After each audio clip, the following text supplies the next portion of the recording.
Meu nome é Erika Kitabayashi, eu nasci em São Paulo no dia 26 de abril de 85, meu signo é de touro. Eu não tenho muita memória antiga, eu acho que meu HD foi resetado quando eu tinha 7 anos mais ou menos. Mas eu lembro que eu morava num apartamento pequenininho, que eu achava que era gigante, depois eu visitei ele anos depois e eu vi que ele era minúsculo. E eu estudava numa escola. Até os 6 anos eu estudei numa escola só de japoneses, então era muito divertido, assim. Só tinha gente igual a mim, assim. Depois foi um choque, tinha pessoas normais, né, tipo, normais, ocidentais, enfim. Então, acho que a memória mais antiga é eu brincando na escolinha, que também era pequena, mas eu achava que era gigante. Lembro que na escolinha que eu estudei, que era só de japoneses, é, tinham vários professores incríveis, e, enfim, eu lembro com muito carinho, mas tinha uma pessoa que cuidava de toda a escola, que era a tia Maria. Ela era, assim, eu passava o dia inteiro na escola e eu lembro que eu me agarrava nela, assim, eu tinha um amor por ela, e ela tinha uma voz grossa, assim, sabe? Era uma mulher negra, assim, mais senhora, assim, com um cabelinho, assim, pra trás, e ela, assim, pra mim era um símbolo de amor, assim. Ela era uma coisa muito doce. Acho que essa é a personalidade mais marcante da minha infância. Acho que como muitos estudantes, eu comecei a participar de várias palestras de pré-cursinho e tal. E eu lembro que a minha primeira escolha não foi publicidade. Eu estava num momento que eu estava super em dúvida o que fazer, porque de alguma forma é uma tensão, né? No momento que você tem 17, 18 anos, você nem sabe o que você vai fazer da vida, você nem cresceu ainda, e você tem que decidir o que você vai fazer pelo resto da sua vida, né? Então eu estava num momento super perdida, adolescente, né? O que eu vou fazer? Eu tinha a opção, talvez, de fazer jornalismo, mas eu lembro muito bem porque eu nunca não fiz jornalismo, porque eu nunca tinha visto uma japonesa num telejornal, então eu falava, acho que não é pra mim. Isso faz diferença, gente. Eu pensei em fazer rádio e TV, porque eu sempre gostei dessa coisa de visual e tal, mas eu também não optei por fazer audiovisual porque eu queria fazer algo que eu criasse e não só participar de produções. E aí eu pensei em publicidade, que talvez seria uma opção que me daria opções. Se eu quisesse, eu poderia trabalhar numa produtora, ou se não, eu poderia trabalhar em agência, eu poderia trabalhar em marketing também. Então eu achei que era um curso mais amplo. Acho que é o curso dos indecisos, né? Não sei bem o que vou fazer, então eu vou fazer isso porque tem várias opções. E eu lembro que eu fiquei por, sei lá, 40, 30 pessoas para entrar na ECA. E aí aquilo me deu um remorso, assim, eu falei, cara, se eu tivesse estudado um pouquinho mais, assim, talvez 30 dias a mais eu teria passado, sabe? Foram algumas perguntas que me separaram de ter um ano de cursinho ou não. E aí no cursinho eu falei, cara, eu vou fazer todas as lições, eu vou fazer tudo, vou estudar para não me arrepender. Se eu não entrar é porque não era para entrar mesmo, mas eu vou fazer até o final. E aí, quando eu tava esperando, eu tava, enfim, a gente se aproxima com a turma do cursinho e tal, eu tava assistindo um filme, porque eu não queria pensar na lista, né? Eu falei, bom, vai sair hoje, acho que eu vou assistir um filme, vou pro cinema pra não ficar nervosa. Quando eu saí, o celular bombando, assim, tipo, todo mundo mandando mensagem, cara, você passou, passou, passou. Eu falei, cara, que animal. E aí eu cheguei em casa, meus pais chorando, super orgulho e tal. É, a filha mais nova entrou na USP, meu irmão já tinha entrado no ano anterior, eles falaram, putz, agora, agora deu certo, já estão encaminhados para a vida. Tem duas coisas muito importantes da ECA, assim, que a primeira é, ela tem o sobrenome USP, que é uma coisa que faz muita diferença. Depois, quando eu comecei a procurar emprego, comecei a trabalhar em outros lugares, eu vi que isso realmente é fato, né? E, e a questão de selecionar, assim, se é tão difícil entrar na ECA, deve ser porque tem pessoas muito incríveis lá dentro, né? Se é muito fácil, qualquer um pode entrar, porque que pode ser bom, porque você conhece pessoas diferentes. Mas por outro lado, na ECA eu teria a oportunidade de conhecer pessoas de diferentes estados, enfim, né? E a barra da ECA é muito alta. Então, eu tentei, enfim. Eu lembro que eu tinha passado na SPM antes, e eu nem fui na Semana dos Bichos, assim, eu fiz a matrícula só pra garantir, mas aí, tipo, tinha uma amiga minha que falou, oh, vamos lá, tipo, Semana dos Bichos. Eu falei, cara, acho que eu vou esperar a ECA, vou esperar um pouquinho, assim. E aí eu curti a Semana dos Bichos aqui. Ah, foi demais.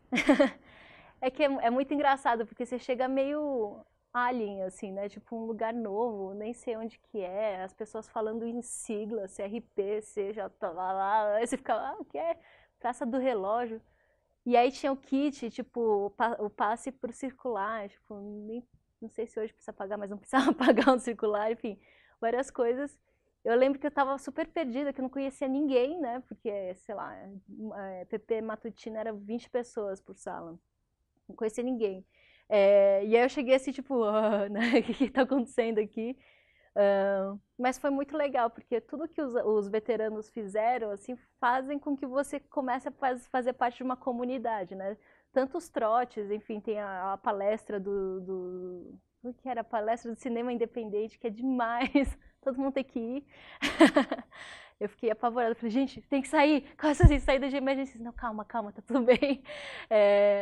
Teve, enfim, várias palestras e você vai conhecendo a galera. Eu lembro que um fator importante foi que eu não bebia cerveja. E eu ficava assim, cerveja, tipo, bicho paga breja. Eu falei, tá bom, eu pago breja, mas eu não bebo, mas tudo bem. Tinha outras bebidas também. Isso pode falar no vídeo? Mas foi incrível, assim, foi um momento que acho que inaugurou a vida adulta, assim, sabe? Tipo, finalmente saiu do colégio que tinha bedel, que tinha sinal, tinha alguém cuidando da sua agenda para você se tornar uma pessoa mais livre, assim, você faz o que você quiser, vai para onde quiser, você leva o curso da forma que você bem entender, né? Pode ser muito bom e pode não dar muito certo, mas enfim, acho que foi bom no final das contas. Eu acho que a ECA me deu um fundamento muito grande, assim, né? O essencial é o conteúdo que a gente tem aqui. E as pessoas que são incríveis, de fato, quando você filtra, né, no vestibular, eu convivia com pessoas fodas, assim, tipo, fotógrafos que eu ficava, tipo, são fodas, pessoas que cresceram. Não pode falar palavrão, né? Pode? Pessoas incríveis que, enfim, cresceram e a metade da minha turma está morando fora, assim, porque conseguiram empregos em outros lugares. Então, o convívio com essas pessoas muito incríveis é muito divertido, assim, também. Às vezes a gente está acostumado a ser o melhor da sala, né? E aí, o que acontece quando você entra numa sala que tem só tem os melhores de todas as salas? Acontecem coisas incríveis, você expande o limite daquilo que você achava que era o teto, assim, o seu teto vira infinito. Então, acho que isso é uma herança que a ECA me deu que foi muito legal. Cara, contribuiu de vários sentidos, assim, tanto primeiro pessoal, assim, porque eu cresci como gente, assim, né? Imagina, uma pessoinha que cresceu numa infância só com a comunidade japonesa, descobriu um pouco do diferente enfim, no colégio, e aí entra na ECA que é essa coisa louca, assim, tem gente de todos os tipos, de todos os lugares, de todas as crenças e referências, assim. Isso fez com que, sei lá, a tampa da minha cabeça abrisse, assim, eu falei, caramba, o mundo é muito maior, é muito diferente, assim, é quase como fazer um intercâmbio para outro país, assim, você fala, uau, as pessoas pensam diferente e isso pode ser muito legal, e a gente pode construir algo junto. É... Da parte profissional, a ECA é uma porta de, tipo, é uma chave, assim. Você manda seu currículo com ECA USP, as pessoas já te chamam, porque tem pouca gente, né? Então, e normalmente você vê um perfil, assim, depois que eu entrei e comecei a contratar também, quando eu chamava ECANs, eu sabia exatamente aquilo que eles tinham como bagagem, eu sabia o que esperar deles, assim. Normalmente não são pessoas rasas, assim, elas são muito profundas, conseguem fazer uma análise mais apurada, tem um senso crítico bem interessante. E eu acho que isso vem muito enfim, da grade de educacional e dos professores, mas também dessa efervescência que a gente vive, assim, né? Tipo, cada dia uma coisa muda, a gente tem uma revolta por dentro, assim, da estrutura, mas ao mesmo tempo a gente se une, faz coisas diferentes, sabe celebrar. E tem um espírito que, quando eu estava voltando para cá, eu senti que é muito divertido. Eu tenho a impressão até hoje, eu não sei se isso mudou, enfim, todo mundo está com o celular, o tempo está muito mais acelerado, né? Mas a impressão que quando eu passo dos portões da USP, o tempo muda, assim, é outra coisa. Você dá é um tempo da USP, assim, você anda pros lugares, você tem tempo para dedicar para ler uma coisa ou para conversar com pessoas. A cerveja dura mais tempo, é um buraco, assim, é diferente, assim. E eu voltei a sentir isso, assim, sabe? É, é algo mágico que tem aqui. Se vocês saírem daqui e voltarem depois de muito tempo, como eu fiz, vocês vão sentir a mesma coisa. Volta tudo. É muito incrível. E teve, enfim, várias histórias. A gente andando de carro, atravessando a Praça do Relógio no calor infernal para ir pro bandejão. É, o sanduíche de brotossauro. Às vezes que a gente passava, tinha, eu não sei se ainda tem, na biblioteca da ECA tinha um acervo de filmes antigos aqui, que só tem na ECA, né? Então, a nossa turma era muito nerd, a gente pegava, acho que era toda quarta-feira, a gente almoçava no bandejão e voltava para assistir pelo menos 2 filmes da biblioteca, porque a gente queria aproveitar o máximo do que tinha aqui, né? É, obviamente a gente dormia, né? Porque depois de bandejar você vai assistir um filme numa sala escura, mas tudo bem. Mas era divertido de qualquer forma. Uh, teve uma optativa que eu fiz que foi muito incrível de história da fotografia e arte no MAC. Não sei, acho que saiu daqui, né? Agora foi lá para o Ibirapuera. Mas foi incrível, também era depois do almoço, eu lutava para ficar acordada, mas foi um curso super bacana. Enfim, toda a convivência, assim, eu aprendi a jogar pebolinha aqui na ECA também, eu era a única menina que ficava com os mundrungos, era muito divertido. Enfim, várias coisas voltaram, assim. Além desse tempo diferente da cidade universitária, vieram várias histórias na minha cabeça. A ECA, eu acho que assim, teve alguns fatores, assim, a ECA teve uma história assim que é quase que normal você ter professoras mulheres, né? Porque de alguma forma, em algum momento, falaram que mulheres sabem cuidar de pessoas. Mas, por outro lado, eu convivi com colegas é, da minha turma e de outras turmas que eram mulheres que eram muito fortes e pensavam diferente, que rompiam regras, assim. Micro coisas que eu fazia na minha família que eu achava que era revolta adolescente, elas faziam também e eu comecei a entender que existia algo que eu não estava sozinha, sabe? Para mim foi a questão de descobrir que tinha outras loucas no mundo e descobrir que eu não fazia as coisas sozinhas, assim, sabe? Então foi uma parte importante. Isso também formou o que eu sou hoje, assim, né? Então, pra gente chegar onde a gente está hoje, teve muitas mulheres que lutaram anteriormente, assim. Nada que a gente tem hoje é de graça, assim. Eu acho que se a gente está na faculdade, se a gente dirige, se a gente trabalha, tudo isso é porque alguém um dia falou, cara, tá muito errado, eu não quero ficar aqui em casa, não. Tipo, eu não vou cuidar só de filho, eu não vou ficar aqui, né? Então, várias gerações de mulheres quebrando regras, assim, eu acho que é nosso dever, assim, sabe? Se a gente tem tudo isso hoje, a gente tem que continuar quebrando e indo pra frente, assim. E usando as ferramentas que a gente tem, né? Na época que que eu estudei aqui na ECA, a pauta de empoderamento feminino não era uma pauta da sociedade, assim, a gente não falava especificamente sobre isso, a gente não falava sobre diversidade. A gente falava de raízes, assim, então o que é, enfim, a semântica, como que a comunicação influencia em como as pessoas vivem e se comportam, né? Essa bagagem eu usei para entender como que a dinâmica social funciona, das aulas de sociologia para as aulas de linguística, né? Não tinha um tópico específico para mulheres, assim, acho que é muito recente isso e ainda bem que existe hoje, né? Mas eu usei muita coisa da ECA, por exemplo, saber que não ter mulheres representando personagens principais nas peças de comunicação, ou ter mulheres sendo objetificadas ou destratadas na comunicação, isso tem um efeito em uma geração. As meninas vão achar que é isso mesmo, é normal, a gente tem que ser bonitinha e fazer o que o cara, né, pede. E não é assim. É uma coisa engraçada que eu converso com pessoas, com mulheres da minha geração e a gente vive um conflito assim.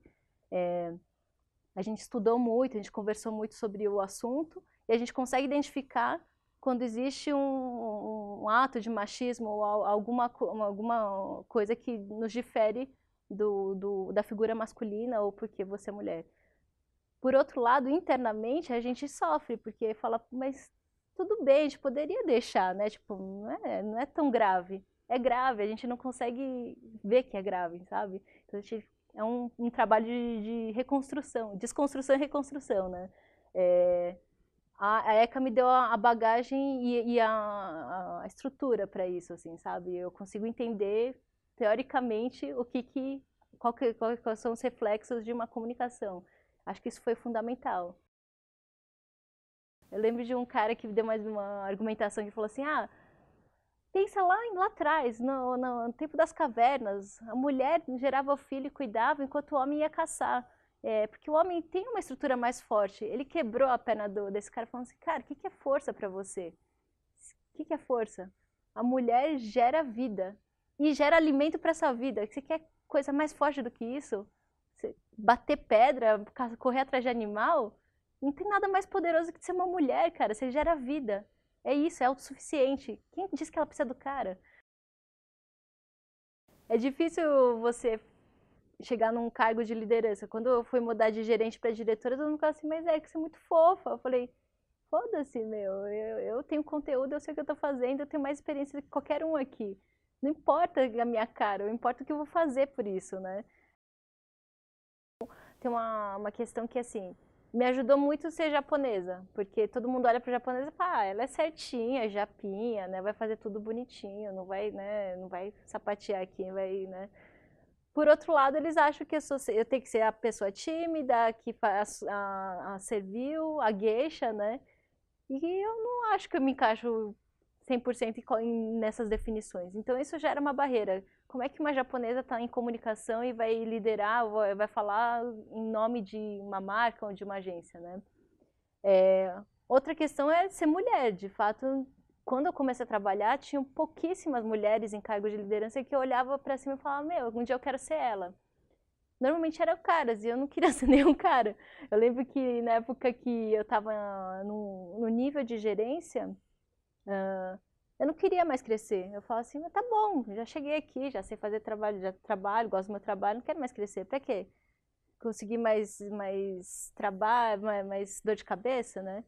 E eu lembro que quando eu virei diretora, foi uma coisa que foi muito triste, que eu me sentia muito sozinha na sala, assim. Era eu e 10 homens. Ser a única mulher da sala era terrível, assim, eu me sentia pequena, eu achava que eu não tinha direito de falar, assim, sabe? Eu espero que as novas meninas que estão chegando no mercado não tenham que sofrer tanto com isso. Eles sempre vão duvidar, assim, se você pode, porque a regra não é feita para nós, não é feita baseada na gente.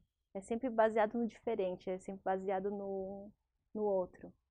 Não foi construído a estrutura toda, não consultaram mulheres para ser feita. É uma construção e uma instituição masculina. A gente está entrando, hackeando, está mudando a história toda. A gente sempre vai ser o de fora, porque aquilo foi construído não para nós. Mas se a gente consegue entrar, mudar um pouquinho um núcleo aqui, mudar outro núcleo, de repente as coisas começam a mudar. E aí eu acho que assim, não é só mulheres, entende? É assim, abraçar tudo. Se a gente está falando de uma indústria criativa, indústria de comunicação, como é que a gente pode se fechar numa bolha, assim, sabe? Não dá, assim. Como é que você vai fazer uma campanha massiva se você não conhece ninguém de periferia, não conhece ninguém, nenhum negro, sabe?